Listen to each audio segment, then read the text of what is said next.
friends, welcome back to my vlog. If you're new here, my name is Angela D and I am vlogging about lots of things, but most especially living life as a single millennial in Los Angeles and my journey to becoming and currently being a foster mom.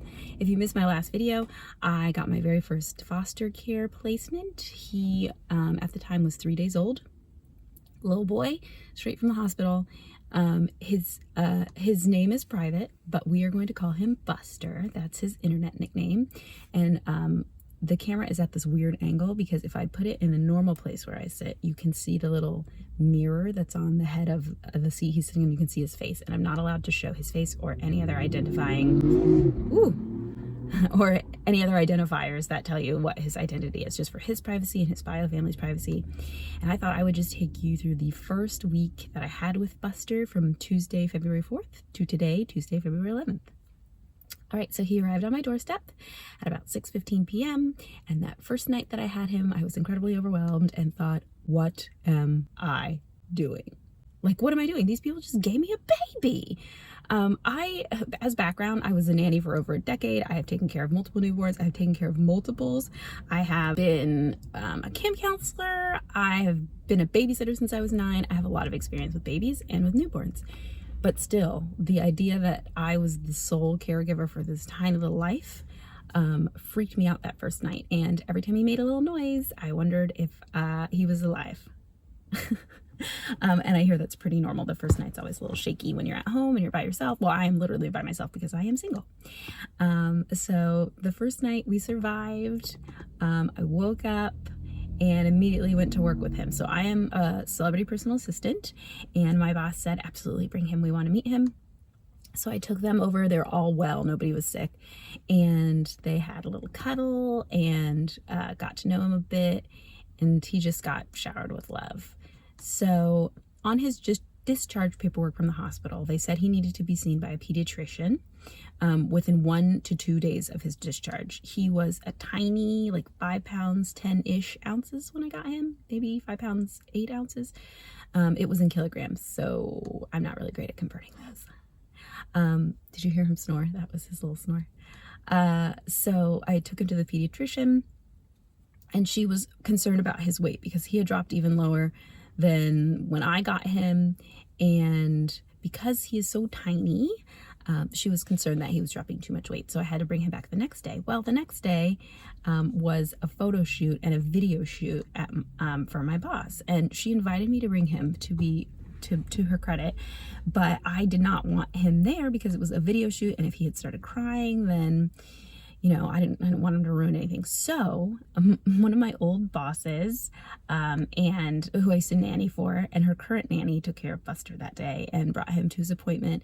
And the pediatrician said that the follow-up was amazing. He was doing really well. Just keep up the feeding. I was feeding him every 1.5 to 2 hours, even at night. And I would have to wake him up because he is such a solid sleeper. This kid, he's sleeping right now and doesn't care that I'm talking in a normal voice, doesn't care that there's cars speeding by. He is just a fantastic sleeper. So she told me I could lengthen his feeds to every 2 to 3 hours. So during the day, I'm feeding him every 2 hours and purposefully waking him up. And then at night, I let him sleep for 3 hours. And then I also have to wake him up because he's so sleepy. And I'm doing really well at falling right back to sleep when I wake up to feed him. So that is a positive because as you, in another video I mentioned, I'm not a great sleeper anyway. So it's been very nice to be able to fall back asleep while he sleeps. And our first weekend together, I can't even really remember what we did on Saturday. I think we mostly stayed home. Oh, I had 2 visitors on Saturday. My friend Maureen came to visit, and my friend Abby came to visit separately, which was great because I got to take out my trash and I got to shower. And Buster sleeps so much that showering would not be an issue, but I was a little nervous those first few days to shower with just me and him. So my showers were literally like 5 minutes long from start to finish. So it was nice to have Abby there because she held him and she fed him, and it was just really good. And then Sunday, my friend Kate from Kate Compton Photography came over and took this little man's newborn pictures.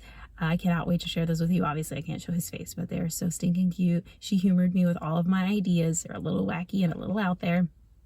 But she showed me some on her camera and they are just so precious. So I will be sure to share with you guys ish when I get those.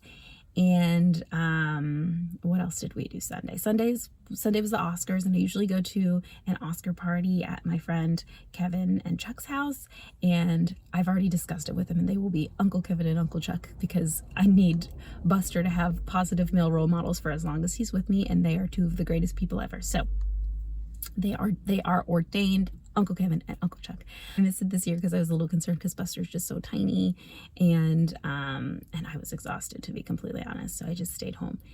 And then yesterday was Monday. I again went to work, and while I do things at work, my boss and her partner hold Busty, and Busty, he has like 300 nicknames, by the way.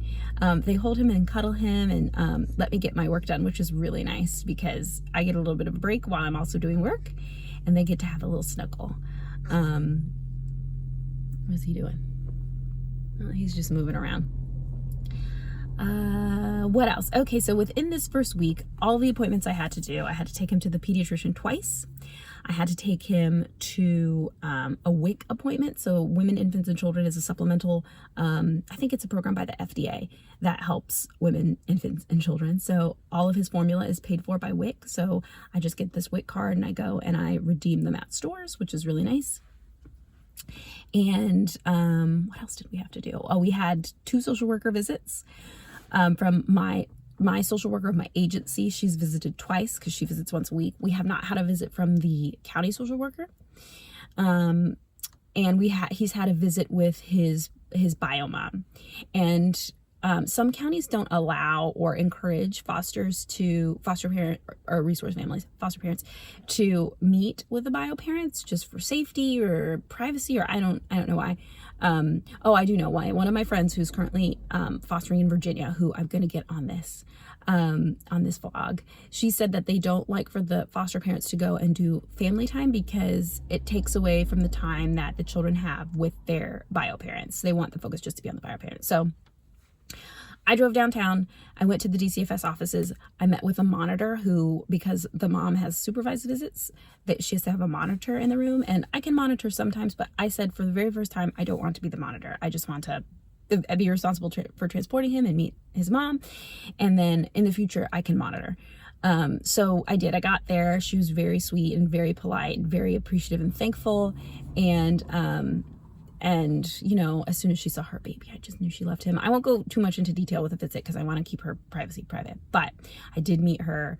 I am very happy to support her while she tries to be reunified with Buster. So I haven't done a video on it yet, but I had a baby registry on Amazon, and so many of my friends and family pulled for us on that, and sent us so much stuff to help me get through, and it has been so helpful. Like every time I use something, I immediately think of the person that got it for him. It's nice to see like my community in action, and so many people have reached out since I've gotten Buster and have asked what they can get or what they can do to help, which has been lovely.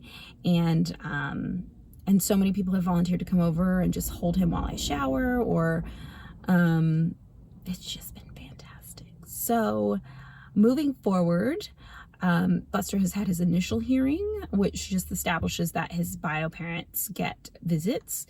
And then in 30 days, or they'll have I think it's called the 30-day hearing, although it might not be exactly 30 days, they'll determine what steps the bios need to take in order to get him back. And then after that is like a 6-month hearing, I think. I could be getting this timeline wrong. I just went over it with the placement specialist last Tuesday, but a lot has happened since last Tuesday, so I don't remember everything. But anyway, I think that's enough of an update for now. I will try to do daily updates when I'm with you guys, or not daily, that's too much. Every other day maybe, if I can get into the swing of things. But until then, thank you for joining me. If you want to follow my journey and Buster's journey, oh, somebody's calling me on my phone. Follow me on Instagram and Facebook, and I will see you in the next video.